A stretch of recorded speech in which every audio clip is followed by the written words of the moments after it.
Hi folks, this is all the fruit. I'm in the Botanic Garden of Heidelberg, and here I have Rosa sericea, or the Barbed Wire Rose.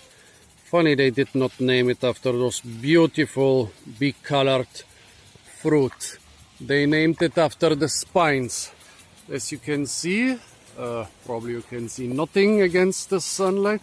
As you can see, those spines are really stunning. Like broad and flat, and so broad and flat that the sun actually can shine through them. Right now we don't really have a sunny day, but the sunlight still kind of shines through them. So the name of the rose comes from those spines which look a little bit like NATO barbed wire.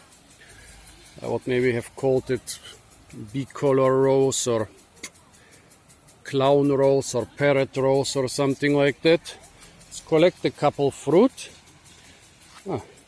This one doesn't come off easily. Strange, so I guess it's not ripe.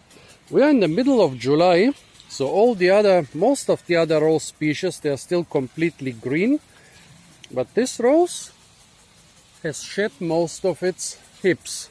I don't know, this could be due to some drought stress. We had a couple weeks of drought recently, and yeah, funny, they started watering now, but they know better. 1 or 2 weeks of rain doesn't mean that the ground is wet enough already. Well, here we have this barbed wire rose, Rosa sericea, which I would call the parrot rose, but whatever, with some rose hips which came off easily, so I guess they're kind of ripe. They feel hard.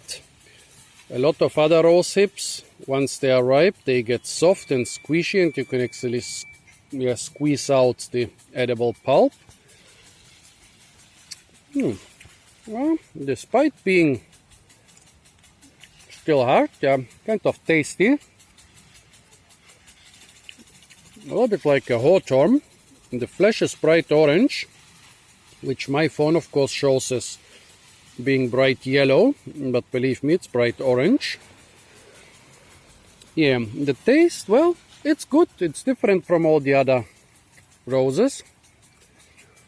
The big problem with eating rose hips is the seeds in the middle are surrounded by little glockets, which work like itching powder. This species seems to have very few glockets. I can see a seed, but it's not glockets. Yeah, it seems there are some, but not too many still. In all those rose hips, you cannot just pop them in your mouth and chew on them and spit out the seeds. No, you have to eat around the seeds to avoid the glockets. So, quite an okay fruit to nibble along the trail. Definitely fit as a survival food. It will not only give you something to chew on and some nutrients, but a lot of vitamin C. Rose hips are among the most vitamin C rich fruit in the world. But be careful not to chew on the tiny glockets, especially not in a survival situation. You don't need a mouthful of cactus spines basically when you already have enough trouble. Also,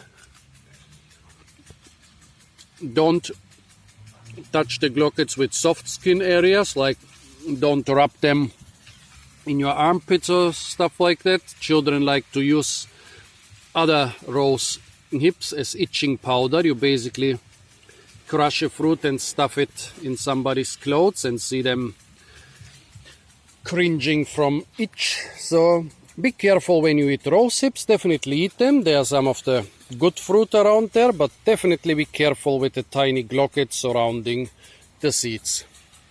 Okay folks, this was the Barbed Wire Rose. Stay tuned for a lot more fruit videos from the parks and gardens of Heidelberg. And don't forget to like, share, comment and subscribe.